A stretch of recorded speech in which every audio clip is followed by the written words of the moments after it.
Exactly. Yeah. Now I feel bad for giving Malcolm Gladwell a hard time. Yeah. Sorry if you're out there listening to our podcast, sorry, Malcolm Gladwell. First we of all, love you. oh my God, he knows who we are. Second of all, sorry for shitting on you. Welcome. You are entering a strange realm. A realm of what ifs. What if movies, television shows, and video games were better, worse, bizarrer, or downright different? What might they look like? Find out on today's episode of CineCasters. Welcome back to the CineCasters. This is the show where we watch movies or TV shows and then deconstruct them in order to talk about their makeup and structure and themes or philosophy, and then reorganize them or repitch them in order to throw that back at each other to see what changes, what comes out of the wash, and how things are different, and what we might like about movies. My name is Janglez, and today I'm joined by Nate. Hi. And today we are looking at the 1999 superhero movie, because this is part of our Suptember, 2022 lineup. The movie Mystery Men. Mm-hmm. Not to be confused. Not to be confused with Mystery Team with Donald Glover. That's not a superhero show movie. I never even heard of that. Oh, it's okay. It's a funny comedy of its time. Oh, okay. But this is a weird little gem that came out in 1999, and it does kind of feel a little bit like those cheesy Batman movies. Do you know what I mean? Oh, yeah. Yeah, you mean the Tim Burton ones? Yeah, like Batman and Robin and Tim Burton. Okay, yeah. It has that feel to it where it's It definitely does. It doesn't feel like our modern superhero movies in that it's like not overly gritty or overly realistic. And when things are like dark or creepy, they're like done in a way that is like that over the top classic, like this is our villain because he's villainous. Like it doesn't really give us a reason. And these are our good guys because they're our good guys, I suppose. Mm-hmm. Yeah. It's interesting. Yeah, there's definitely like an aesthetic, which I think is more of a product of its time. Yes. It has a kind of like, I made a note that's like, it's almost Gilliam-esque, but not quite. By Gilliam-esque, I mean like Terry Gilliam. Yeah, Terry Gilliam. Brazil, and like, especially in that first scene with the seniors home, you get a lot of the wide angle lenses. And there's kind of the weird set design. It reminded me of Brazil, and I wondered if that's what they were going for. Like that was maybe some influence. Actually, at first, so I had seen this movie before a long time ago, maybe when it first came out, a long time ago. Like I was young, and when I first went into this movie and we had those like weird wide shots and like it was like all the grannies sort of dancing, I thought like, oh, is this movie going to be like way more surrealistic than I remember? Like, is it going to be way more like kind of a dream sequence or like very, very stylized in order to prove a point? And that first scene was, but after that, it kind of leaned back into its Batman, like that cheesy Batman aesthetic of the style. Which is what I remembered from watching the show, watching the movie before. But I will say, which I think is a little crazy, the cast for this movie is kind of way the fuck bonkers. Like everybody's in this fucking movie. I don't know, were people just less famous back then? Like it's everyone famous is in this Jeffrey movie. Rush? Is Jeffrey Rush, Hank Azaria, Janine Garofalo. Right, William H. Macy, Ben Stiller. This would have been after Fargo. Like he would have been in Fargo already, and I think Jeffrey Rush would have already been in Shine, which was like a big movie for him too. So like they would have been, and also Eddie Izzard. I don't know, was Eddie Izzard would Eddie Izzard have done their Death Star Canteen thing? I don't know when that was kind of when Eddie Izzard like. When their like stand-up career blew up, but I do know that their like their career has often gone in and out of like politics and comedy, like stand-up traditional and acting. So they're like seeing them now, I'm certainly like, that's a person that I recognize, like both name and voice. Like it's sort of even what's his name? Captain Amazing is played by Keener. Tim Keener. What's his name? What's his name? He's also in many other movies. Yeah. So, I mean, like, it's crazy how many famous people are in this movie. I also, yeah, I don't know. I was just surprised at how many famous people. I just wondered. Yeah, it's Greg Keener. Yeah, Greg Keener. No, I thought it was Tim Keener or Keener. Yeah.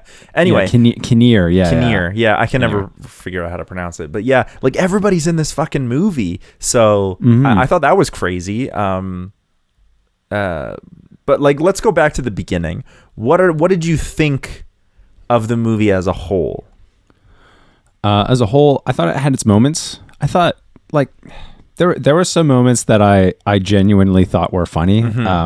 It was usually some throwaway line. Yeah. That like, so for example, there was some line that referenced something like with multiple strike with multiple limbs, like the octopus that plays the drums. Yeah.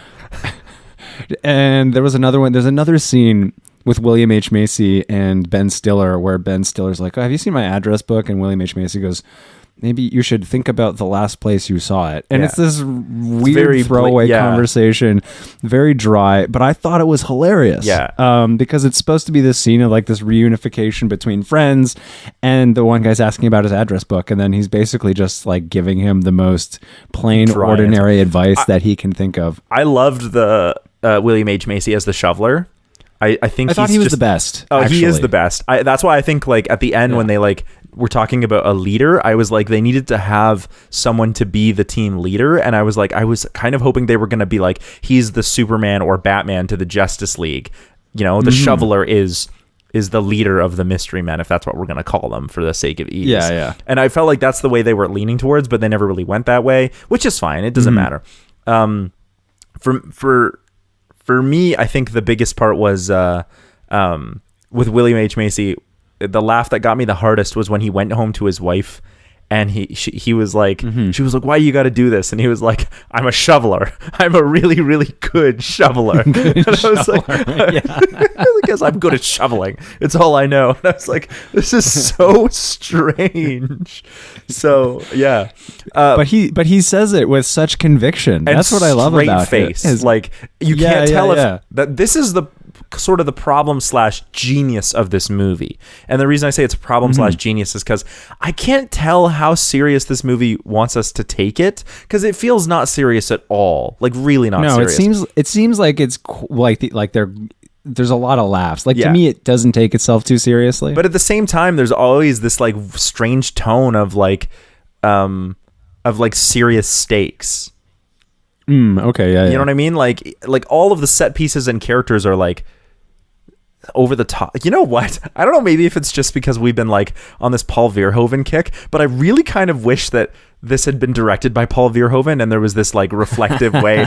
There's a reflective way that like the superheroes that we grew up and watched are like reflexively or reflectively having an effect on how these superheroes in this movie are like treating each other. Like it feels that way. And what I liked about this movie a lot was that it feels like everyone wants to be a superhero, and I feel like we intrinsically have that. Like everybody wants to be a superhero. There's something really, I don't know, fundamental about wanting to feel exceptional and being able to help other people and caring about other people. And I think at the end, when the shoveler is like, this goes out to, that person who works at the DMV, that, those regular day people who are also heroes in their own way. I was like, that's where I feel like this movie is trying to get at. But it's weird because it's both serious and comedic at the same time in a way that sometimes is disparate from each other instead of complementary.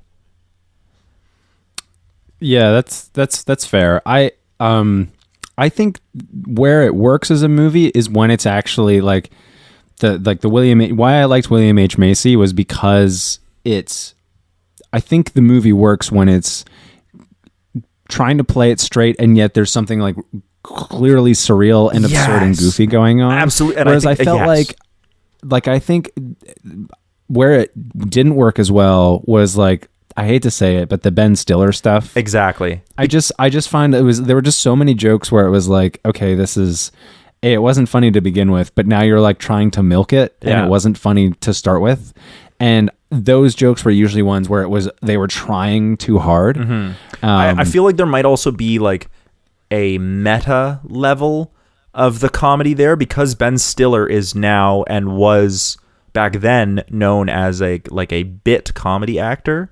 Not saying that he's like a bad actor, because he's not, and he understands media. If Severance has taught us anything, he really understands media. No, he's clearly a very aware and creative and talented individual. But yes. I think because Ben Stiller is known as a comedian, the character of Mr. Furious is a little comedic without needing to be, because I feel like with the shoveler we get this straight faced, like he's a down to earth, like working, blue collar man who's a superhero, and that is in itself funny. Yeah, exactly. And then we get the Blue Raja, which, other than being a little kind of racist and colonialist, which we'll maybe come back to later, because that's really kind of hugely problematic. But the Blue Raja is this like sad man who's pretending to be everything he's not, right? He's an American with an American accent, grown up. His whole arc is revolving around his relationship with his mother, as though he's a child. So everything he does is pretending to be what he's not. He's pretending to be this British Raja, again, super problematic and kind of racist and colonialist, but this British Raja who throws silverware. Like, nothing in his entire personality or identity of what he's pretending to be has any kind of connection with anything else, and that's funny. It's meant to be funny. Yeah. Nowadays, I think that was another thing where it's a little colonialist, like it's problematic, but it's meant to be funny, and I got that. So on that, I felt like it could have worked if they just had someone to like challenge him a little bit. Like if they basically just brought that to the forefront and were like, hey, so this thing you're doing, like, where is that coming from? Like, what, like, think through the implications of that. Yeah. That could have actually been a great character building moment. And a great way to kind of be like, oh yeah, like a way for the character to go like, oh, wait a minute. Yeah. What am I doing? Like, everything about my character is so disparate. Like, I have an accent, which isn't real. I'm pretending to be an Indian Englishman. I'm throwing silverware. Like, none of this fits. Yeah. Exactly. I don't wear blue. They do make jokes about it. And I think it does work, but I think you're right. I think in order for the arc to work, I think the way that we're talking about it, there has to be this, like, they need to play the whole movie 100% seriously so that the audience can be like, oh, this is funny because it's not serious at all. Right. Yeah. And they don't realize, like, I think that's where the movie works, is when, like, because you have this guy who shows up called Captain Amazing. That's just ridiculous. And everyone just goes along with it. That's funny. That's ridiculous. Yeah. Yeah, exactly. And that to me is where the movie works, is when it's basically going, this whole superhero thing is just ridiculous. Yeah. And I think, and yet they live in a world where nobody recognizes that. Yeah. And that's where the humor is. Oh, and especially the way they straight lace Lance being like, they straight face the entire Lance being Captain Amazing. Yeah, like, exactly. Because how would he see? That doesn't make any sense. And you're like, that's fucking funny. It's so that was great. Funny. It's stupidly funny. But I feel the same. The reason I think the Ben Stiller character doesn't work is because I think Mr. Furious's arc does actually pan out, like where he like has to come to understand his own like anger. I think his arc does kind of work on some level. My problem is that because Ben Stiller is a comedic actor, it's not serious enough. Like there has to be an element to his character where we're going like, I mean, because the whole thing is like he keeps talking about how he's going to get angry and then never gets angry. Yeah. I feel like it would have been funny if it was like, no, his superpower is his anger, but he can't like muster up any anger. Like he just keeps getting like miffed. He just keeps getting like, oh, like I'm gonna get you, like, because it seems like every time he's insulting, like it's just sort of like he never has the guts to get angry. He never has the guts, and eventually he does get there, but it never comes across as funny. It just comes across as more of sad, and not sad in the Blue Raja kind of sad little man kind of way, just like sad as in like, oh, you could just, I don't know. It's not funny, and I think there's a possibility for it. Yeah. I do find there were a lot of roles that Ben Stiller's had where I just feel like it's overplayed. Yeah. I don't even think he overplayed this one. I just think because I mean, I'm not saying that anyone was an exceptionally great actor. I just think that because William H. Macy is known for his some of his more dramatic roles. He does comedy as well in like The Big Lebowski. Yeah. But he's in The Big Lebowski. Yeah, that's him in The Big. No, he's not in The Big Lebowski. Who am I thinking of when he has long hair? Then that's Jeff Bridges. No. He's not. Jeff Bridges is. Jeff Bridges is the dude. Yeah, is the dude. But isn't William H. Macy also in The Big Lebowski? No, you might be thinking John. There's John Goodman. There's another thing where Steve William. Buscemi. There's another thing where William H. Macy has like long hair and it's a comedy, but Shameless? I can't think of what it show is. Shameless? Yeah. Oh, okay. At what it is, but not that William H. Macy can't play comedic roles. Maybe I it's just think Boogie Nights. he's also known for his serious acting. Right. And I think even Janine Garofalo, the bowler, she plays her character very kind of straight. And you can see she knows it's a little ridiculous, but she has these weird conversations with her dead bowling ball skull father. That's fucking funny. I liked that too. Yeah, I thought those were some good moments too. And then the invisible boy who can only turn invisible when nobody's looking. Like there's these inherent quandaries and weird quirks of these superhero characters, which I feel like is supposed to be an indictment and a satire and a call out of like our superheroes that we know and love, the ones that are in the real world, and how when you really think about their powers, they're actually kind of fucked up. Like Spider-Man is a go-to example. He has the powers of a spider. Now nobody thinks about it because it's so normal, but like who the fuck has the powers of a spider? There are so many cool animals out there and you picked a fucking spider? And he's one of the most popular superheroes. Exactly. Yeah. Like when you really think about it, these characters have dumb abilities. Batman runs around in leather and tights, dressed like a bat, beating up and bad he's just guys. rich. And he's That's just his rich. superpower. That's his superpower, right? And like I know that people have made fun of Batman before and Spider-Man before, but I feel like that's what this movie is about. He's like, imagine if we could like take these superpowers and just play it seriously, because that's the way we think about superheroes a lot of the time. And then you realize like, hang on a second, like this lady has her father's skull in a bowling ball. Yeah. And it talks to her. That's funny. Yeah, exactly. Or the whole thing with the like, it's Superman with the glasses and Clark Kent. Like, how does nobody know that it's Superman? And that's the whole joke with it being Lance. And it's funny like, because how does nobody recognize it? Yeah, and it's so funny because like he's not like, oh yeah, what would it be like when he put glasses on? They're all. The shoveler is fixated on the fact that he can't see. He wouldn't be able to see. Yeah, exactly. Well, no, that wouldn't work because he wouldn't be able to see. So clearly, it's a different guy. And then before they accidentally kill him by toggling the switch. Oh yeah, the entire scene, the shoveler is holding up like glasses, trying to see if it would be him. It's a ridiculous callback, but it's funny, man. It's great. Mm-hmm. Yeah. Or there's another scene that I liked when he's gone to the parole hearing for Casanova Frankenstein. Yeah. And he's basically like reading a message, and then it has a quick cutaway, and it's just like a recipe list. Yeah, it's just a list of groceries or whatever. Yeah. I liked the disco kind of. Oh yeah, that was great too. I like that too because I just think disco is like inherently cheesy and campy, and that's a good thing for this movie because and they play it 100% serious. My problem with that was I felt like Casanova Frankenstein.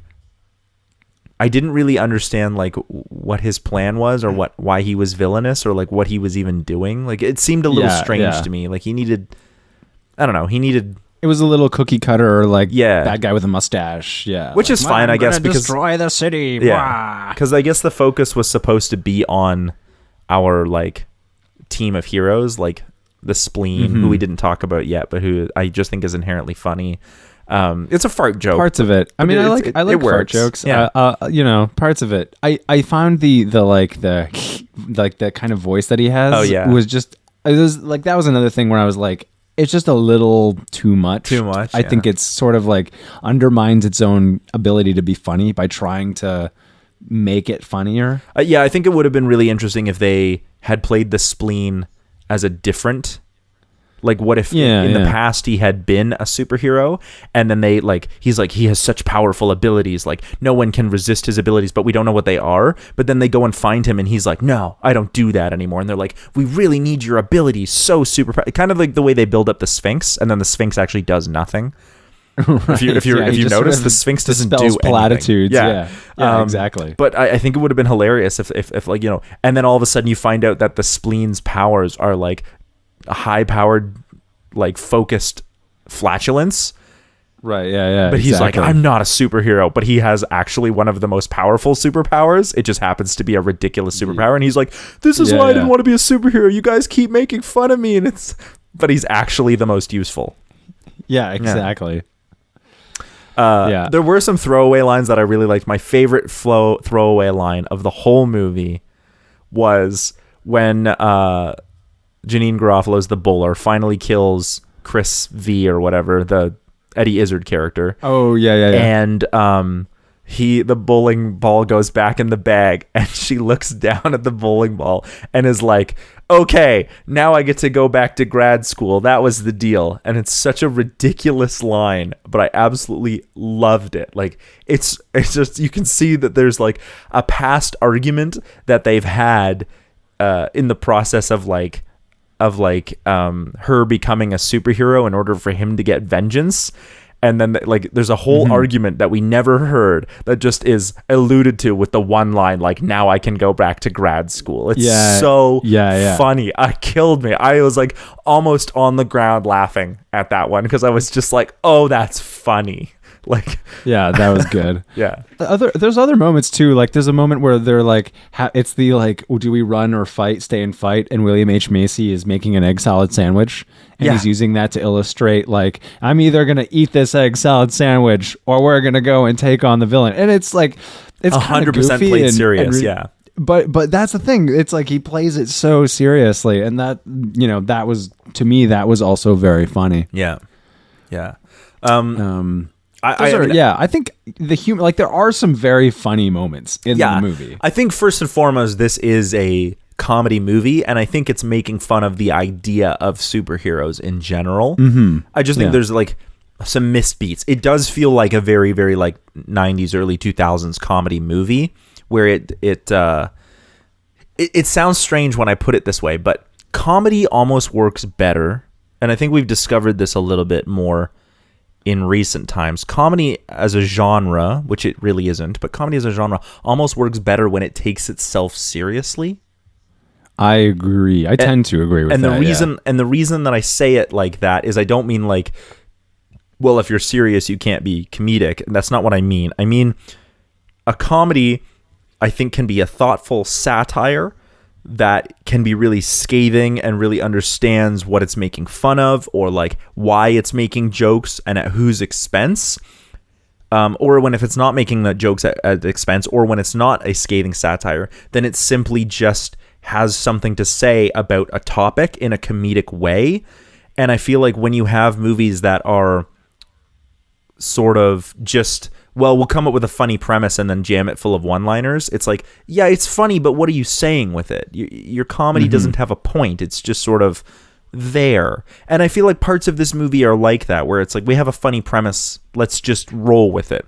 Whereas I think comedy now is used in all sorts of movies, not just comedic movies, but it's used in all sorts of movies to illustrate, like, it's used in horror to like break the tension. It's a really important part of horror now. Particularly in the works of Jordan Peele. I was going to say Jordan Peele, like he because Key and Peele, he got his start as a comedian. He understands the power of humor, and a lot of Key and Peele's like comedy is usually making fun of a particular aspect of society or media. That's what comedy does the best. It's funny because it's true, and it shows the inherent like disconnection between how we think about something and how fucked up that thing really is. Yeah. I mean, Get Out is surprisingly funny. Yeah, it's very funny at times. As tense and disturbing as it is, it's also a very funny movie. Yeah, but I think like comedy has been used because I think people understand that there's a point to comedy other than just laughter. Now, don't get me wrong, I will defend Anchorman to the death. I love that movie, but I do not think it's a smart movie, and I disagree. Oh, I think there's more to it. whether it's intentional or not, because I think it's a farce about the mediocre white man, the overconfident mediocre white man. Oh, see, I would have taken it in another direction and been like, I think this is a farce of the of like the media and like the way news is like portrayed, and a comedy of itself. The problem that I have with your reading, and not that there's anything wrong with it, the problem that I have with your reading of Anchorman is that you could make that claim about any comedy movie. There's many comedy movies that are just about the overwhelming, like the incompetence of an arrogant white man. Yeah. Oh well, I would agree actually that is featured a lot in it, because I think that also reflects who's making the movies. Yes, I don't mean to say that about Adam McKay. Yeah. I don't think he's mediocre at all. But I do think Anchorman is a movie that's, I think it is essentially a farce, like a direct. Like a comedy about people who take themselves too seriously. Yeah, I could see that. I just like my favorite comedy movie, I think, of that era and ilk is Without a Paddle. I haven't seen that actually. Oh, it's so fun. And I think the reason that it's so fun is because it's literally like, what if we did the greatest coming of age story of all time, Stand By Me, but as a comedy. Oh, okay. Interesting. Yeah. And I think that's why it works, is because it's making fun of this whole, like, let's go out and find ourselves trope, and how actually kind of fucked up that is. Right. So I think comedy works when it's telling a story. I agree. Yeah. I was going to say, I think my favorite's Napoleon Dynamite of that. I still, you were the one who told me to watch that movie all the way back in grade 8, and I still don't get it. I still don't get that movie. It's so funny. It's so funny. It's you like really the cringe weird humor, like, which is weird because I never even got into The Office. The Office took a long time for me to get into. Interesting. Yeah. No, I don't know. I like humor that makes people uncomfortable. Like, I'm thinking back to when we did Downsizing. Once again, I always reference Downsizing. You're like, Downsizing is a comedy, and I was like, it's so funny. And I found humor in Downsizing, but I found Downsizing as this really, really strange existential horror. Interesting. It's a bizarre existential horror with comedy moments. Oh, so funny. Yeah, because I think it's straight up like I think satire. It's smart. I think Downsizing is wicked smart.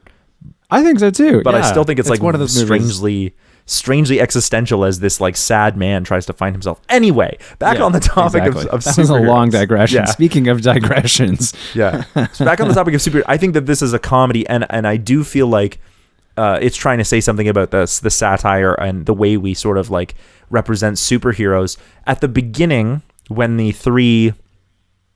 three main characters are sitting at the diner and they're watching the media, this is what made me think of Paul Verhoeven, because I was like, are they going to do something like with the media? Are they going to I kind of wish that they had spent more time showing the superheroes in the media. It's in this movie, but I feel like there's a way to like show our heroes and Captain Amazing through the media in a way that would really say something about how we view superheroes.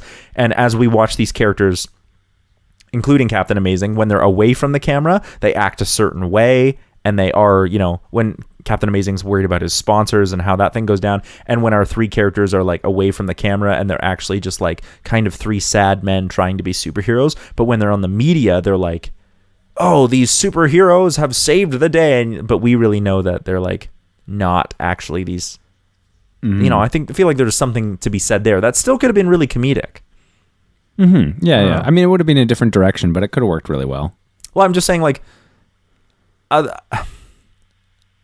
also feel like another direction that this could have taken is if Captain Fantastic was the hero. Oh, okay. And or Captain Amazing. The Captain Amazing, yeah. And our three characters were almost like the clowns in Shakespeare plays. Oh, okay. Where they're the comedy trying to be superheroes, but at the end they wind up saving the day through like unlucky circumstance. I just I feel like if this wants to be a the reason I say that is because I sometimes felt like when the movie when we got to the end, when the stakes were down, it started to feel like it was taking itself, like it was taking the story and the characters' arcs away from the comedy. Yeah. It was starting to take them into the realm of like, oh, we're serious about these characters now, when so much of the funny comedy was when the characters were taking themselves seriously, but we knew that we couldn't because they were so over the top.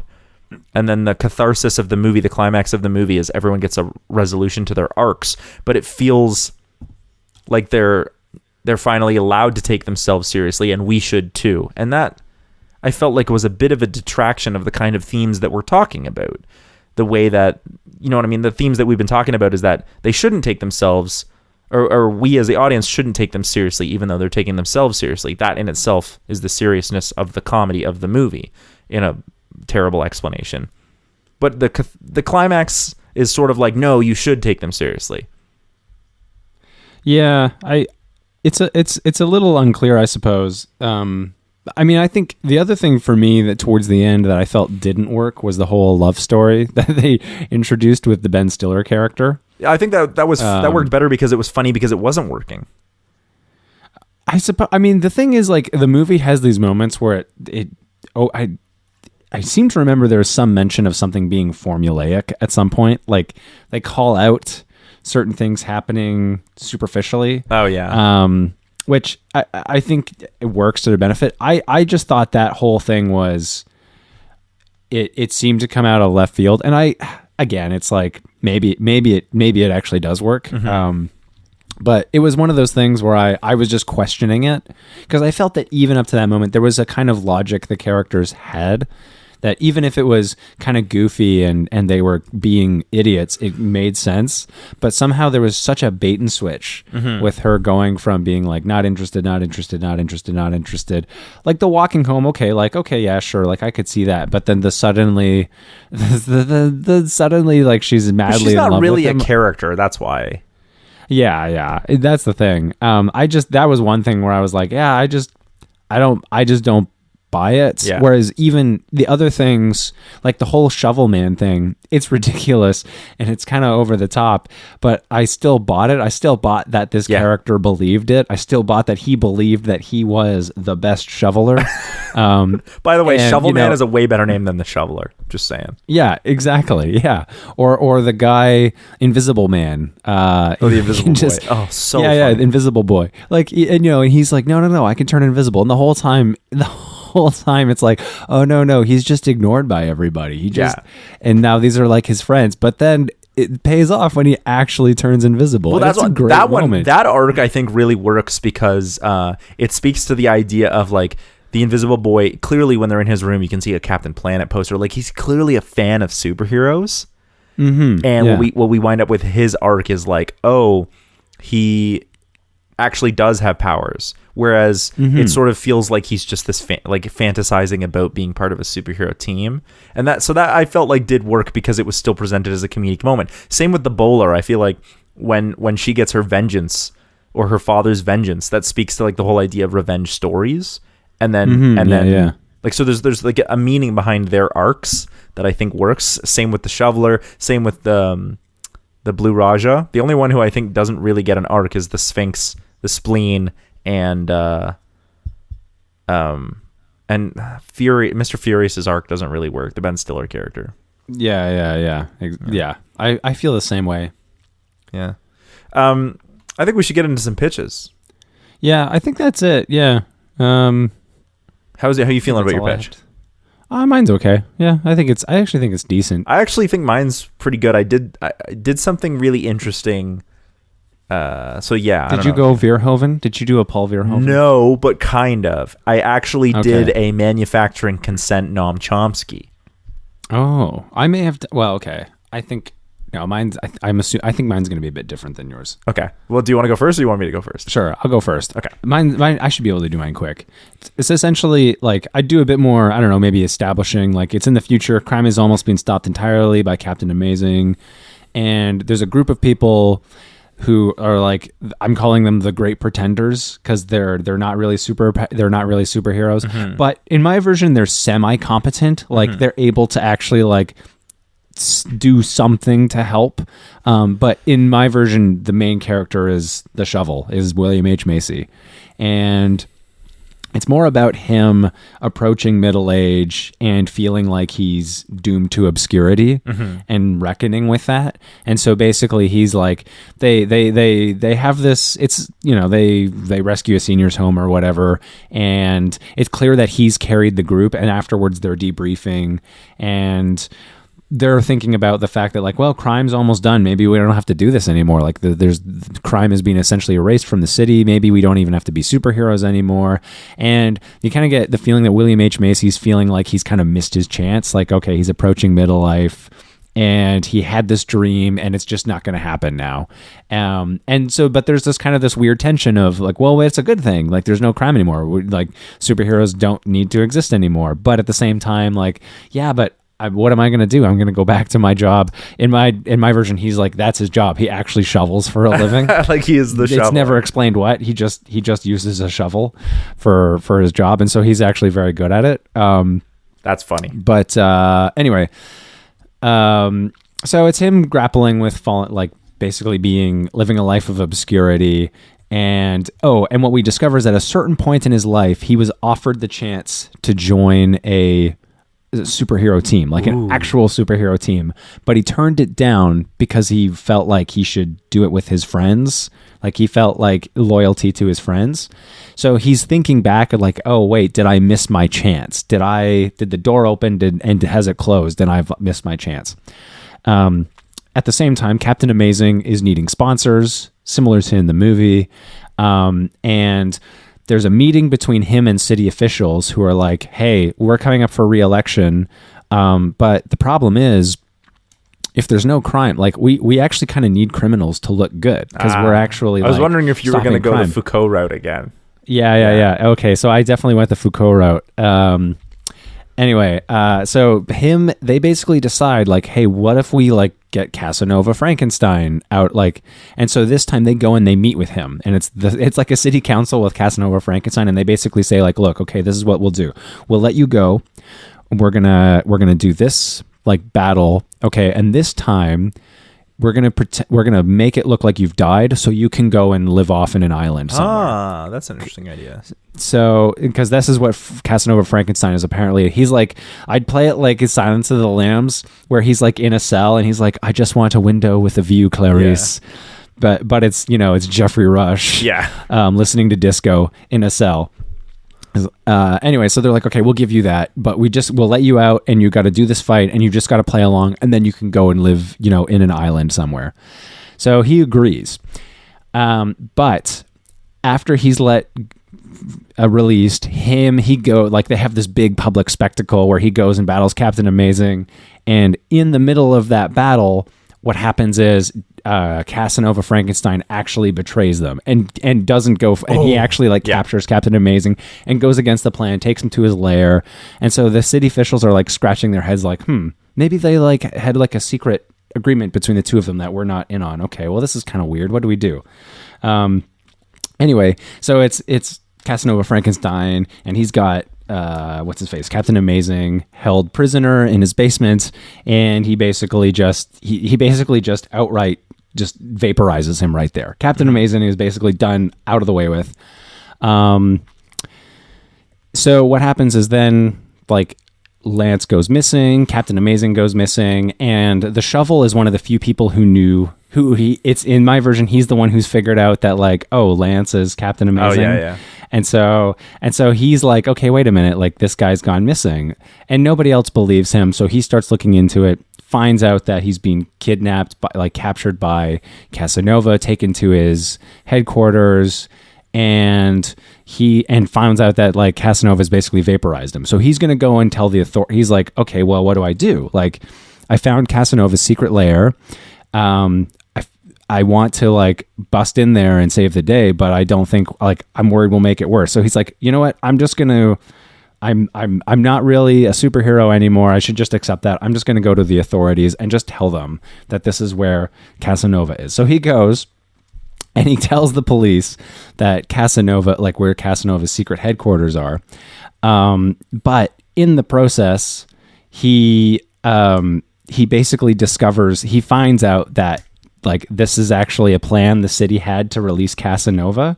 And so And so he basically then tries to take it to the media and tell them that, like, hey, this guy Casanova was actually released on the authority of the city and Captain Amazing, and so like that's wrong. But the whole media and the police and everyone are all in cahoots with each other. So basically, what happens is, because the shovel went to the scene where Captain Amazing was killed to find out, the police show up and they find his DNA there. And so they blame the murder of Captain Amazing on the shovel. Oh. And all of his like superhero friends. So now they have to stop Casanova, Frankenstein, to like clear their names.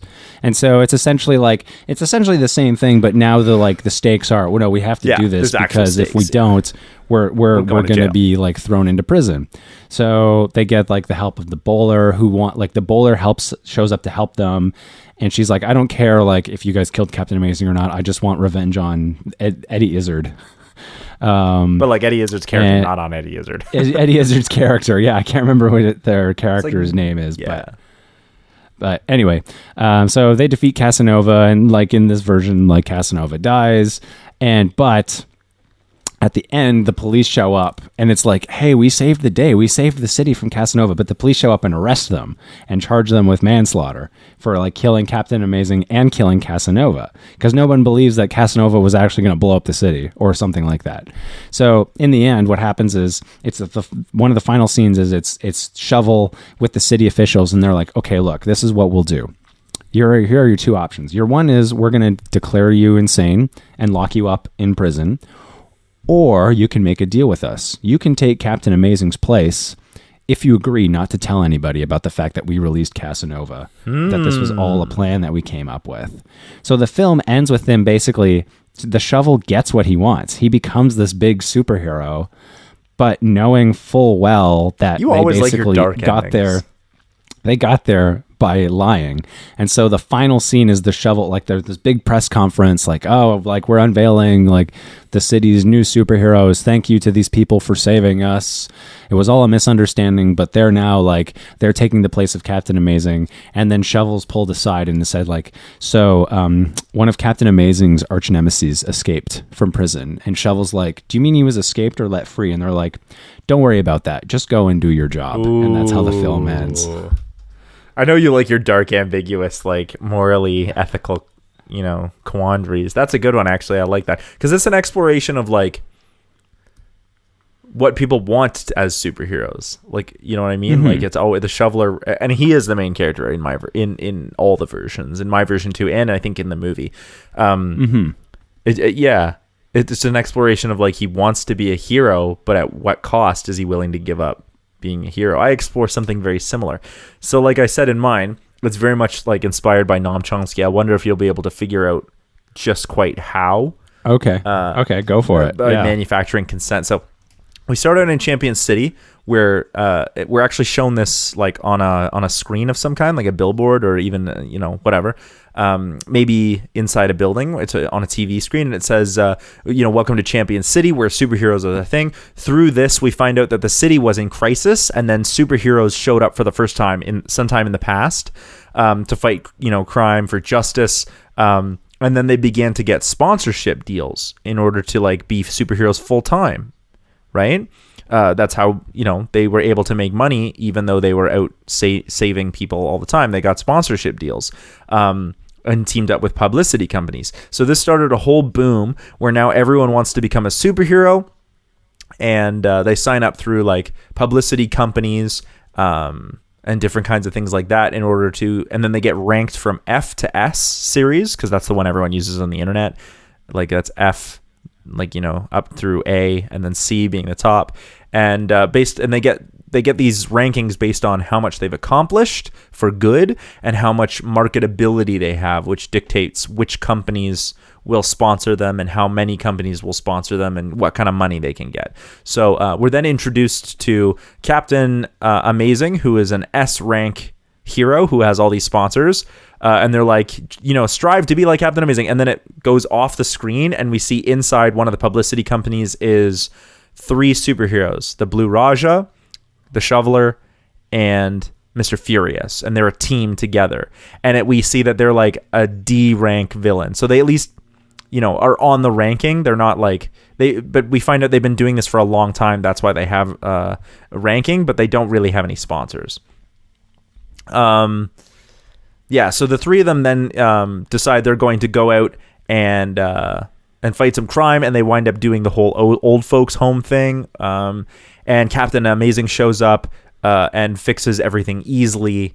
Basically without even trying. He's got all this amazing gear and equipment, and he easily fixes all of the problems and all of the bad guys, the Red Eyes, in the old folks home. And this sort of leaves our three heroes dejected because they were like, well, we were supposed to do something, and we couldn't get our act together. The Blue Raja hit the shoveler with a fork, who then hit Mr. Furious with the shovel. They couldn't get their stuff together, and Captain Amazing came in and just easily cleaned everything up.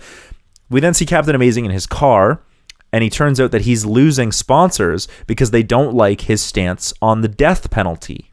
So they've decided to start pulling, and so he talks to his publicity agent, and they're like, we want you to, or the sponsors are saying that we want you to do something, attend to the hearing for Casanova Frankenstein in order to have him not, they say he's cured, so we want you to go and have him set free and not have to deal with the death penalty or a life sentence, because that's not what the sponsors want. So he's like, fine.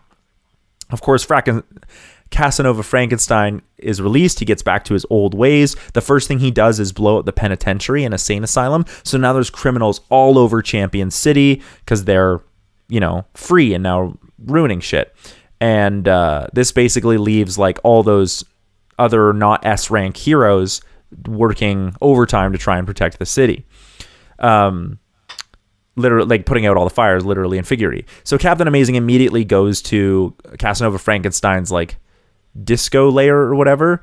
And but on the way, he loses all his sponsors because he publicly endorsed the release of Casanova Frankenstein, and now they're all like, "Oh, we need to distance ourselves from you because that's not what we want." So he's basically like a D-list hero now, but he still has a bunch of really nice gear and whatnot.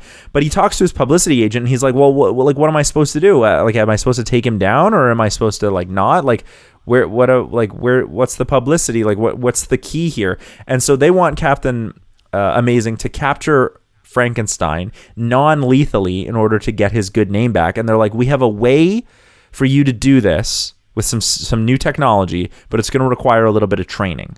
So everyone in the city is sort of wondering where Captain Amazing is. And so the shoveler, the Blue Raja, and Mr. Furious decide, they're like, we're going to go into Frankenstein's place. But of course, they get their asses kicked immediately. And the shoveler's like, if we had some sponsors, we might be able to get in and because we'd have better gear. And the Blue Raja is like, if we had better gear, we'd be able to get sponsors. But we can't do that. So meanwhile, Mr. Furious is thinking about leaving superheroing. He's like, this whole being angry thing is actually really unhealthy.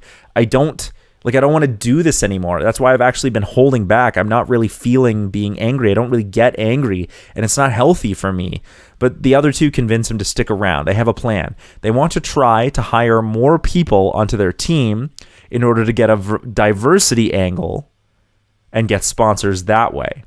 So they hold tryouts in the shoveler's backyard, and what we discover is that true superpowers are actually very rare. Most people just have a gimmick and use gear of some kind with the help of their sponsors. What they do, and so we can have a bunch of funny things with different, I'm the eraser, I'm son of, or Pencilhead, and I'm son of Pencilhead, those kinds of gimmicks and whatnot. The waffle iron. And what they do meet is a young woman named the Bowler, who's the same Janine Garofalo character, and Invisible Boy is a young black man. And they're like, yes, now we have a woman and someone of color on our team. This might help us get some sponsors. And it works for them. It actually works because that's what the sponsors want. And now there's 5 of them, though, so which means they have to split their sponsorship in more ways. The other problem is that even though they're like, the shoveler is great, the bowler, all your names are great except for the Blue Raja. You don't have anything to tie your costume together. There's no, so we want to change your name. we need you to come up with a better name. So he decides he's going to change his entire appearance and he becomes Silverware instead of the Blue Raja. And his whole gimmick is that he throws silverware. So he becomes Silverware. So then this company named Rhyme Industries is their one sponsor, and they say they're going to outfit them with new gear and materials and new costumes. Mr. Furious still doesn't feel great about his state of mind. He asks this like waitress out that they've been going to, and she's like, "No, I think you're really, really cool." Her name is Sarah, because I wanted to actually give her a character. And she's like, "I think you're really, really cool, but you're angry with yourself, and I can't deal with that. Like, it's just not healthy." And so he's like down on himself. So this new team can't come up with a name either, so that's why other people won't sponsor them. So they're constantly like bickering with each other over what their name should be, like the Super Squad or like the Fantastic Five or whatever. So they train with their new weapons and costumes, and Mr. Furious starts to question again his need to let the anger go and find peace in his life instead of being a superhero. But the Shoveler and Silverware are like, "But that's your thing. You're Mr. Furious." And Roy is like, "This isn't healthy anymore. I can't live my life angry all the time." And he's like, "I'm sorry, guys, but I quit." And he quits superheroing. So the team then all trained up, minus Mr. Furious, goes to Casanova Frankenstein's and starts fighting with their new gears. And they're actually able to make their way in because their gear and costume is so much better, along with the training. But once they're inside, they get a call from their publicist saying that Rhyme Industries doesn't like the way that they've been like beating people up and like on television, like media. They're like, you can't use our sponsorship. I'm assuming like Shovelman or the Shoveler literally has a shovel that has Rhyme Industries like across it, and every time he like hits people with it, they're seeing their name hit someone in the head. Oh right. And so they're like, "No, you can't do that." And so all of a sudden the crew are basically like, "What do we do? Like, if we go in and keep doing the right thing, we lose our sponsorship. But if we don't have our sponsors, they're going to like take all our gear, which helped us get in. So what do we do?" And the Shoveler is like, "No, we have to do the right thing, sponsor or no sponsor." And he drops his new shovel and pulls out his old shovel. And then he walks in, and the rest of them follow suit. And they're all like, "Yeah, this is what it really means. To be us, we have to be true to ourselves." And the Blue Raja's like, "Yes, I'm going to go back to being the Blue Raja." And everyone's like, "No, that's kind of problematic. You should probably stick with Silverware." Because, just for a comedic moment where they're all like, "Be true to yourself." And it's like, except for that one. So inside, they find not only Casanova Frankenstein, but he's joined by Captain Amazing and a bunch of other heroes and the police. So it turns out that Rhyme Industries was actually bought by a company that Frankenstein set up when he was in prison. And this whole escape plan and everything has been an elaborate scheme because he bought this company. So Rhyme Industries is actually a subsidiary of his own company, which is called Discotech, which is the best pun I've ever come up with. I don't care who you are. Discotech. That's good. It's so funny. That's so good. That's good. Like TECH, like discotheque. Like, yeah. No, that's good. That's good. So basically, and then we cut back to Mr. Furious, who decides he's like going to get rid of his persona, and he asks Sarah out, and she's like, "Yes, you seem much happier and at peace with yourself." We also find out that the reason we go back to inside the Casanova Frankenstein's place, we find out that the reason superheroes came to be is because the city privatized police, and the police basically became like whoever could afford them or whoever was like rich or wealthy or whatever, they were protected by the laws, but no longer everyone else. And that's why superheroes came into being, was because there was no longer any regular law enforcement. And that's why regular people can be superheroes, even though they don't have any powers. Okay, interesting. Because there was no longer any police force, so people had to like look after themselves. What happened then is all of these industries and whatnot were sponsoring superheroes, but then Discotech bought them out, and now basically Casanova Frankenstein owns the police and a lot of superheroes, including Captain Amazing. And because basically a lot of these people want to be superheroes, but they want to get paid and be famous for being superheroes, so they're in it for the wrong reasons. And he can afford all this. They're all like, but how do you afford it? That's a huge cost. Like, how do you afford buying out all these companies? And he's like, duh, I'm a supervillain. I just robbed a bunch of banks and then just, money laundered and used that kind of thing. So Roy then turns on the TV and sees the overwhelming odds against his friends, but he's like, I can't go back there. I just can't be. And Sarah's like, well, aren't you afraid for your friends? And he's like, yeah, but like, I can't be. And she's like, don't be angry at yourself then. Be angry at something like the injustice of what's going on, and then channel that. Like, you don't have to be angry at yourself. You can be angry about things that are bad in the world. And he's like, oh yeah. So the battle goes down, and the Shoveler, Silverware, Invisible Boy, and the Bowler against overwhelming odds. Captain Amazing against the Shoveler explains that they can't win because he has superior gear, which is what got him the sponsors. And he reveals that he's actually the wealthy businessman Lance, who already had the funds in order to become a superhero, and then just got the sponsors in order to become more wealthy. So yeah. And he's like, I have way better tech. Like, you'll never be able to get there. Like, you're just a miner or a construction worker or whatever it is that you're supposed to be as the shoveler. He's like, I'm the shoveler, whatever. Basically, all the odds get the better of them. But then Roy shows up, and he's back in his Mr. Furious costume, and he lets himself get angry. And unlike everyone else, Mr. Furious is one of the few people who actually has a superpower and doesn't require gear. And when he gets angry, he becomes super strong and resilient, and he basically just trashes the place. Like, anyone and anything that gets in his way. This allows the Bowler, the Silverware, Invisible Boy, and the Shoveler to go to do their work, and they defeat their enemies and save the day. Once they're outside, the reporter with a camera asks, who are you and who are your sponsors? And the Shoveler's like, we don't have any sponsors. We're here to do the right thing because we're the right people. And they're like, oh, and then what's your name then? And all of them start arguing with each other because they can't agree on what their brand should be. And the reporter is just like, well, we have to go out and thank thank these mystery men. And that's where the movie ends. So yeah. Nice. Yeah. Did you get where I was trying to go with that?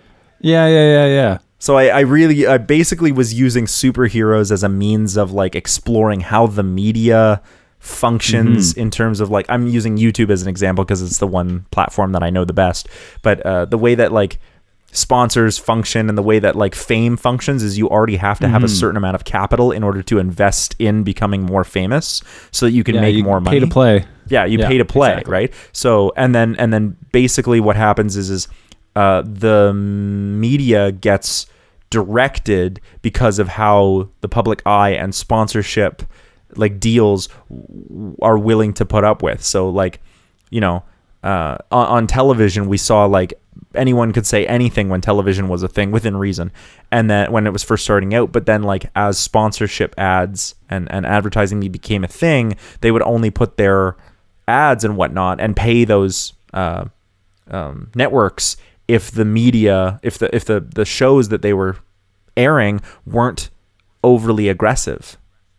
And this is what also controls the news in terms of propaganda, is like, if you want to be middle, like what they say is like, oh, we're an objective news source. There's no such thing as an objective news source. It's not possible. What they mean is that we play things in the middle ground or slightly left or slightly right in order to have funding. Because otherwise, if you're too far right or too far left,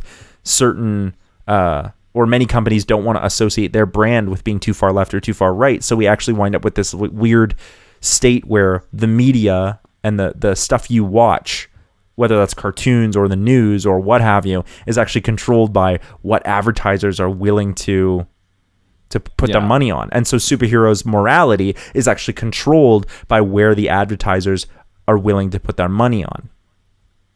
That's the whole idea I was going with. Yeah. No, that comes across. I like that.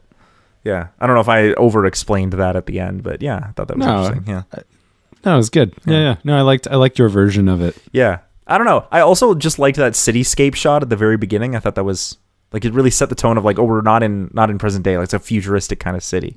Yeah, exactly. Like, that kind of tells you everything you need to know about, like, okay, we're in some kind of city of the future. Yeah. There's not really any need for exposition. No, it's interesting because there's not really a lot of like setup. Classic exposition. It kind of just goes, and I also don't think there's not really an opening credit sequence, which I also like. I know opening credit sequences are something that a lot of people are quite fond of, and I think that they can be good, but I actually think this movie works really well when it's just like, boom, we're in. I agree. I find they tend to slow. I actually tend to prefer them not existing because I find they slow the movie down. I'm torn on them. On the one hand, I think a classic overture, it can be really interesting if you are like me and pay attention to musical themes. However, most movies don't have a like traditional like theming score the way we might think of the way John Williams does things, or even Hans Zimmer. A lot of movies don't do that anymore, so I think cutting right in is really quite effective. That's how I feel. Yeah, I find generally it's more interesting to just go like right into the action. I will say that I do not like them when it's James Bond. You don't like the opening? I don't like the opening Bond? of James Bond. I find that it just feels like a long credit sequence / music video when I would rather just be watching the movie. Yeah, see, that's the way I feel. I mean, I actually do enjoy the James Bond openings because I think they're quite artfully done. But they are really artful. But I just like I didn't come here to watch a music video. God damn it. Yeah. No, I have a similar. That's in general like. But that's essentially where I'm coming from. I have a different feel for the music video of James Bond versus the overture of like a classic. I see. Because I think one is setting up the themes and ideas musically in the story, and the other one is just a music video. Yeah. I like the classic overture stuff too. If you're like sitting down and you're like, okay, I'm gonna be here for like a 3-hour David Lean epic. Hell yeah. Fine. I'm okay. But with it's different when you have a movie like this where you're like, okay, this is a 90-minute sort of like exploration of superhero comedy. Like let's just go. Yeah, exactly. There's a place for it. And I find opening credits, maybe it's also a bit of just, from my film editing days, there was a lot of fuss given to opening credits, and I always felt like it was unnecessary. I was like, most people are just going to fast forward through this. In the age of streaming, which is where most people watch movies, most people are going to fast forward through it anyway. Well, this is because there would be so much. I mean, it's like, okay, you're here, you're the director's here. You got 2 days to do your edit, and you want to spend an hour figuring out the font you want for the credits. Okay, it's your time. Just pick sans serif. Just pick whatever sans serif font because it's easier to read, and you want your credits to be easy to read. Otherwise, nobody's going to give a shit. Yeah, but my point is, it's like, do you want to spend time polishing the look of the credits, or do you want to spend time polishing the look of the movie? Yeah, I agree. Yeah, because you only got 2 days to do your edit, so you pick how you want to spend your time. Figure it out. Any last minute thoughts about Mystery Men? It's fine. I enjoyed it. I enjoyed watching it. I really liked it. I enjoyed watching it. Yeah, I enjoyed watching it. I thought there was some interesting ideas in there, and I had a really, really fun. I had more fun than I thought I would watching this movie. Yeah, I didn't skip anything. Yeah. Some of the movies we do, I definitely skip parts. Yeah. This one I did not skip anything. Yeah. Where can people find you? My website, www.nathanieldraper.com, or letterboxed at DraperNate. You can find my band Robot Philosopher anywhere you listen to awesome music. You can also check out our other channel, the CineMasters, for more scripted content. And thank you so much for hanging out here all Suptember long. We got more superhero stuff on both channels, including one more episode of the CineCasters podcast, plus the classic stuff. So stick around. Peace out. Cool. Thanks for listening.